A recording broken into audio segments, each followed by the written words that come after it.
নমস্কাৰ জবৰ কেৰিয়াৰ টিভিৰ অন্য এটি ইনফৰ্মেটিভ ভিডিঅ'লৈ আপোনালোকক স্বাগতম জনাইছোঁ। এইটো ভিডিঅ'ত মই আপোনালোকক দেখাম কেইটামান নতুনকৈ অহা ভেকেঞ্চিৰ বিষয়ে আৰু আপোনালোক যদি এলিজিবল আৰু ইণ্টাৰেষ্টেড হয় তেন্তে এপ্লাই কৰি দিব পাৰিব। সেইকাৰণে ভিডিঅ'টো স্কিপ নকৰাকৈ শেষলৈকে চাই থাকিব আৰু আপোনালোকে যদি এতিয়ালৈকে আমাৰ চেনেলটো ছাবস্ক্ৰাইব কৰা নাই ছাবস্ক্ৰাইব কৰি ল'ব, লগতে বেল আইকনটো প্ৰেছ কৰি দিব। যেতিয়া মই ইনফৰ্মেটিভ ভিডিঅ'সমূহ আপলোড কৰিম আপোনালোকৰ ওচৰত নটিফিকেশ্যনটো আহি যাব।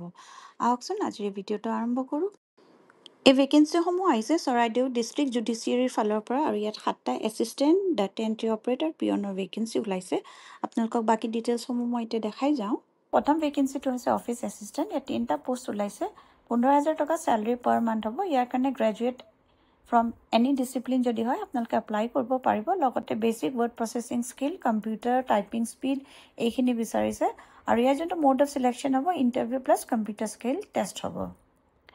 সেকেন্ড ভেকেঞ্চিটো হৈছে ৰিচেপশ্যনিষ্ট কাম ডেটা এণ্ট্ৰি অপাৰেটৰ। এটা ভেকেঞ্চি ওলাইছে। 15,000 টকা পাৰ মান্থ চেলাৰী হ'ব। ইয়াতো গ্ৰেজুৱেট ইন এনি ডিচিপ্লিন হ'ব লাগিব। লগতে excellent verbal and written communication skill, word and data processing ability to work telecommunication system আৰু proficiency with good typing speed বিচাৰিছে। ইয়াত mode of selection personnel interview আৰু computer skill test হ'ব।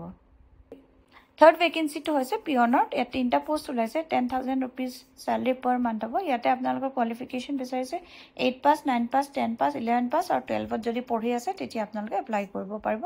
কিন্তু 12 পাছ বা অনৱাৰ্ডছ যদি আপোনালোকৰ কোৱালিফিকেশ্যন হয় তেতিয়া কিন্তু আপোনালোকে এপ্লাই কৰিবলৈ এলিজিবল নহ'ব। ইয়াতে পাৰ্চনেল ইণ্টাৰভিউ হ'ব। ইয়াতে কম্পিউটাৰ স্কিল টেষ্ট বা ৰিটেন টেষ্ট একো নহয়। লগতে আপোনালোকক এখন এমপ্লয়মেণ্ট এক্সচেঞ্জৰ ভেলিড কাৰ্ড লাগিব আৰু 21 বছৰ পৰা 38 ইয়াৰ্ছ হ'লে আপোনালোকে এপ্লাই কৰিব পাৰিব যদি জেনেৰেল কেটেগৰীত হয়, আৰু বাকী কেটেগৰীবিলাকৰ কাৰণে ৰিলেক্সেশ্যন থাকিব এজ পাৰ গভৰ্ণমেণ্ট নৰ্মছ।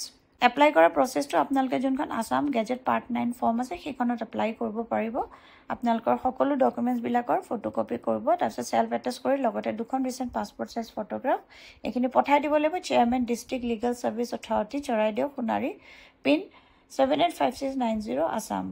আৰু আপোনালোকে এনভেলপটোৰ ওপৰত লিখি দিব কোনটো পোষ্টৰ কাৰণে আপোনালোকে এপ্লাই কৰিছে। আইদাৰ আপোনালোকে বাই পোষ্টো পঠিয়াব পাৰে বা তাতে গ'লে এটা ড্ৰপ বক্স পাব, সেই ড্ৰপ বক্সটোতো গৈ আপোনালোকে ড্ৰপ কৰি আহিব পাৰিব।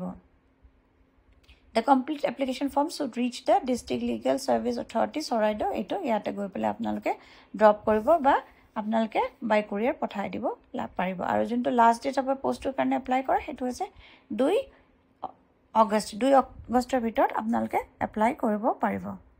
অফিচিয়েল নটিফিকেশ্যনখন এইখন এবাৰ পঢ়ি চাই ল'ব। যিখিনি মই কৈছোঁ সেইখিনি আছে। যদি আপোনালোক এলিজিবল আৰু ইণ্টাৰেষ্টেড হয় তেন্তে ভেকেঞ্চিকেইটাৰ কাৰণে এপ্লাই কৰিব পাৰিব। এইটো ভিডিঅ'ত মোৰ জনাবলগীয়া ইমানখিনিয়ে আছিলে। যদি ভিডিঅ'টো চাই ভাল পালে তেন্তে লাইক এটা কৰি দিব আৰু এতিয়ালৈকে যদি আমাৰ চেনেলটো ছাবস্ক্ৰাইব কৰা নাই ছাবস্ক্ৰাইব কৰি ল'ব আৰু লগতে ফ্ৰেণ্ডছ আৰু ফেমিলিৰ মাজতো শ্বেয়াৰ কৰি দিব। কোনোবা যদি এলিজিবল আৰু ইণ্টাৰেষ্টেড হয় এই পষ্টকেইটাৰ কাৰণে তেওঁলোকো এপ্লাই কৰি দিব পাৰিব। আকৌ এটা নতুন ভিডিঅ'লৈ লগ পাম। ধন্যবাদ।